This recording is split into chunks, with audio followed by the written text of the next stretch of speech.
Okay, continuing our summary of the Johnny.Decimal system and what it is and how it works. We just talked about areas and categories and how they give structure to your system.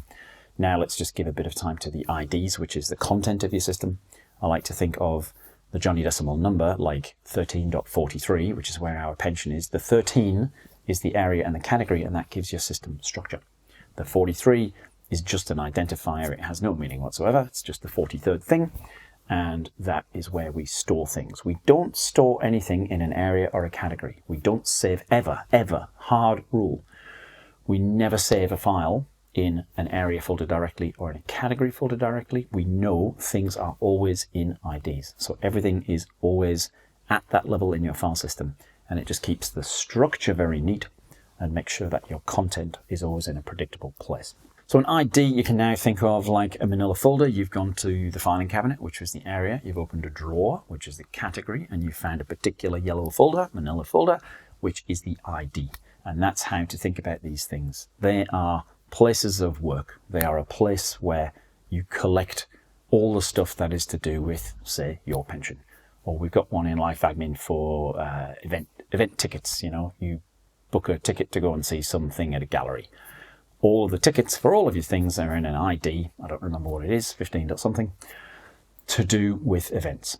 And that's when you go to that folder, you open that up, you are expecting to find a bunch of common stuff in there. And that's all an ID is, really. Just as a point of history, because it's interesting, the system evolves, it's now 15 years old. And when I first came up with this thing, the ID was smaller than they are now. They held less because what you typically did was you came up with these categories, and then as life went on and things came at you in life, you would create IDs with sequential numbers, just starting from 1 and working down.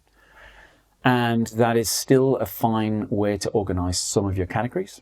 It's how I organize some of the stuff in my small business, for example, my products category, because I don't know, I can't predict with certainty how those products will look and evolve over time. So I still, in that system, I think of this as the, we designed the Life Admin system first. It was the first fixed system, which I'll talk about in a second. So I think of this as the pre-Life Admin pattern, where you just create IDs as you need them. They are probably smaller and a bit more contained. And you get 100 of them, you think you're going to run out of 100 things. 100's more than you'd think, so I never have. I've never run out. And that's the kind of pre-Life Admin system. It's a lot easier because it means you don't have to basically predict all of the future to map out static IDs, because the second pattern was about a year and 2 years ago. Me and Lucy decided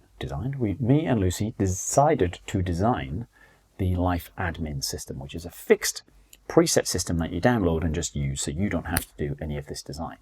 And so it already has a whole bunch of IDs predefined in these categories. And the intent is that you don't, as a rule, add any more of your own. The intent is that you just find a place in the system, because we've thought of everything, and you put your stuff in the place, and close enough is good enough is the rule with Life Admin, because the idea is it's easy and you don't want to have to think about all of this nonsense. You just want a place to put your pension, right? So we've given you that, 1343, which I imagine you remember by now.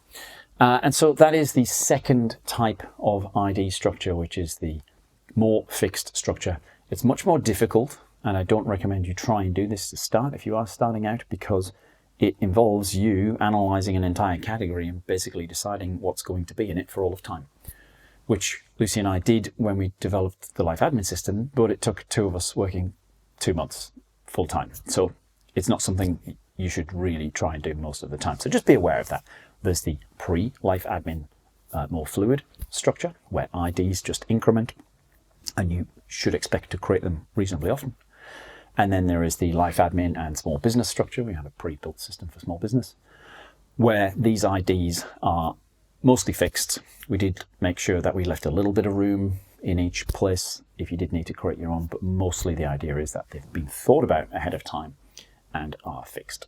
On that topic, Johnny.Decimal's early websites used to say that I strongly suggested you did not create subfolders in things, because subfolders are now under an ID are now arbitrary again, and now aren't we just back in the world that we're trying to escape from, where you're just creating a whole bunch of stuff? And the answer is yes, you might be. So be very careful. Subfolders are to be avoided, especially in that first type of system where you are free to create new IDs for things, because the idea is you should create a new ID for the thing you're looking to create a subfolder for, as a broad rule, right? It's not a hard rule, but just be conscious of that. Don't go creating this beautiful structure to the ID level, and then once you're in this ID folder, just go to chaos again. Obviously, don't do that. In the second type of system, life admin, small business, where these IDs are more predefined, it is more reasonable to create subfolders, because we tend to find that those IDs are broader. In a past life, I might have had a new ID in category 13 for each year of my pension, which in hindsight's probably not a good idea, but I might have done that. And then we've realized that 13.43 pension is a place for all of your pension stuff across all of time. And so you can't just have all of that in one folder. The trick is to identify patterns for subfolders. There are some well-worn ones. I won't go over them here. I might do a future video. But for example, using the date is very powerful. Your pension rolls in predictably year on year. So I have in my pension folder subfolders with the year. It makes perfect sense and it keeps them all in order.